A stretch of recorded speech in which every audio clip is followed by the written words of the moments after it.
हिंदुस्तान के ऑपरेशन सिंदूर के बाद पाकिस्तान बैकफुट पर है। पाकिस्तान टीम के खिलाड़ी जो पहलगाम हमले के बाद भारत को आंख दिखा रहे थे, वो अब रहम की भीख मांगते हुए नजर आ रहे हैं।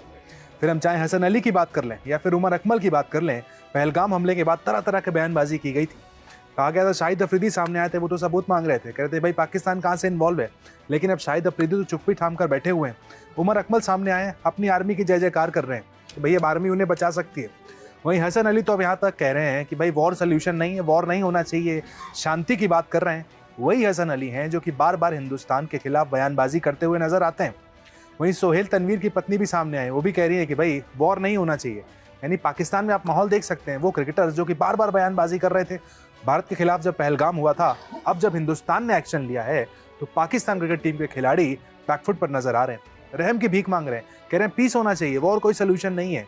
उकसाने वाली बातें कर रहे थे। आप पहले इनके जो ट्वीट्स हैं, जो इनकी बातें कही गई थी, वो देखिए। जब पहलगाम हमला हुआ था वहां पर खाली 2 ही क्रिकेटर थे, एक मोहम्मद हफीज थे और एक दानिश कनेरिया थे, जो कि पाकिस्तान के इकलौते हिंदू क्रिकेटर हैं जो हिंदुस्तान के साथ खड़े नजर आए थे।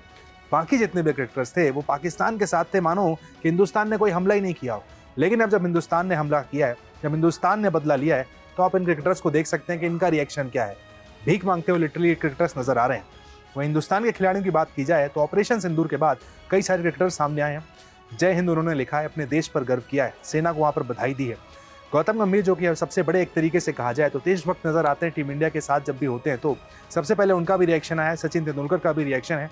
किस क्रिकेटर ने क्या कहा है, आप भी सुनिए। टीम इंडिया के हेड कोच गौतम गंभीर समेत पूर्व क्रिकेटर सुरेश रैना ने सोशल मीडिया पोस्ट कर भारतीय सेना की सराहना की है। टीम इंडिया के हेड कोच गौतम गंभीर ने केवल 2 शब्दों में अपना संदेश दिया है, जय हिंद। ये पोस्ट छोटा ही था, लेकिन इसका असर गहरा था। गौतम गंभीर हमेशा से सेना के समर्थन में मुखर रहे और इस बार भी उन्होंने वही मजबूती दिखाई। पूर्व क्रिकेटर सुरेश रैना ने भी इंस्टाग्राम पर पोस्ट किया है। उन्होंने भी ऑपरेशन सिंदूर की तस्वीर शेयर की है और जय हिंद लिखा है। टीम इंडिया के पूर्व ओपनर वीरेंद्र सहवाग ने भी पोस्ट किया है। उन्होंने लिखा है, धर्मो रक्षति रक्षिता, जय हिंद की सेना। इसका मतलब है जो धर्म की रक्षा करता है, धर्म उसकी रक्षा करता है। कोलकाता नाइट राइडर्स के स्पिनर वरुण चक्रवर्ती ने भी एक इमोशनल इंस्टाग्राम स्टोरी के जरिए ऑपरेशन सिंदूर को सपोर्ट किया है। वहीं कमेंटेटर आकाश चोपड़ा ने भी लिखा है, हम सब एक साथ खड़े हैं, जय हिंद। पूर्व क्रिकेटर और कमेंटेटर प्रज्ञान ओझा भी सामने आए हैं। प्रज्ञान ओझा ने लिखा है, जय हिंद की सेना। पूर्व क्रिकेटर वेंकटेश प्रसाद ने भी लिखा है, भारत माता की जय। सिर्फ बड़े नाम ही नहीं, कई अन्य आईपीएल और घरेलू क्रिकेटर्स ने भी ऑपरेशन सिंदूर को लेकर सेना को सलाम किया है। किसी ने तिरंगे की इमोजी शेयर की है, किसी ने जय हिंद लिखा है, तो किसी ने सैल्यूट टू इंडियन आर्मी जैसे मैसेजों के साथ सोशल। इस एनालिसिस में खुर्रम अवान साहब अमेरिका से आपको मिल गया होगा कि डोनाल्ड ट्रंप इंडिया से नाराज़ नहीं हैं, बल्कि वो गेम्स खेलते हैं और आने वाले दिनों में सिटी साहब की प्रेडिक्शन के मुताबिक इंडिया के साथ विजिट शुरू हो जाएंगे, आमदोरफ्त शुरू हो जाएगी। आपको भी आपका जवाब मिल गया। अब अली कराची से क्या जानना चाहते हैं? भारत इस वक्त जो है वो इंटरनेशनली बहुत ज़्यादा दबाव का शिकार है। बहुत सारे इंटरनेशनल मैगजीन्स, बहुत सारे इंटरनेशनल न्यूज़पेपर्स और बहुत सारा जो इंटरनेशनल मीडिया है वो इस वक्त इंडिया के अगेंस्ट लिख रहा है। ये इंटरनेशनल कम्युनिटी का जो रोमांस है वो इंडिया के साथ कैसे ख़त्म हुआ? दूसरा, इंडिया का जितना वॉर के ऊपर जो कुछ उन्होंने सोचा था वो तो कुछ हुआ नहीं। उनका बासवाई ब्राह्मोस मिसाइल सिस्टम जो है, वेपन सिस्टम जो है, उसके अलावा कोई और वेपन पाकिस्तान को उस तरह से नुकसान नहीं पहुँचा सका। चाहे वो रफाल हो, चाहे वो Su-35 हो, या MiG-29 हो, ये MiG-21 तो पहले ही मार खा चुका है। इतने सारी जगहों पे हिंदुस्तान ने हमसे मार खाई है और उनका फाइनली जो S-400 था वो भी तबाह हुआ। तो क्या हिंदुस्तान फिर भी जुर्रत करेगा पाकिस्तान पर हमला करने की, या फिर किसी आनी बिल्ली खंबा नोचे और उसकी तरह पानी वानी बंद करेगा और ये जो टेररिस्ट एक्टिविटीज़ हैं इनको बढ़ाएगा?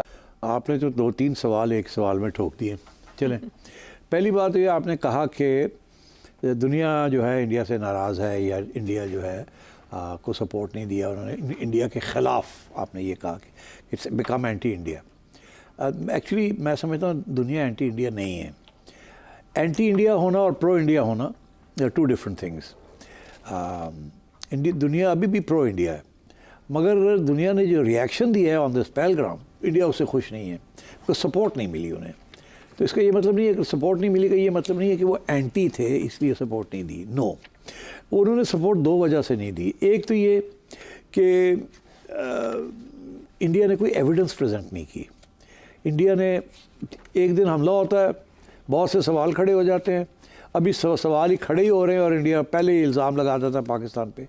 ऐसे दुनिया को लगता है कि ये तो प्री प्लान्ड था सब कुछ और वो हमला कर देता है। अब इंटरनेशनल कम्युनिटी जो है ना वो वॉर से बहुत कतराती है, स्पेशली बिटवीन 2 न्यूक्लियर पावर्स। ये पहली दफ़ा है कि न्यूक्लियर पावर्स के दरमियान इस लेवल तक एक कॉन्फ्लिक्ट हुई है।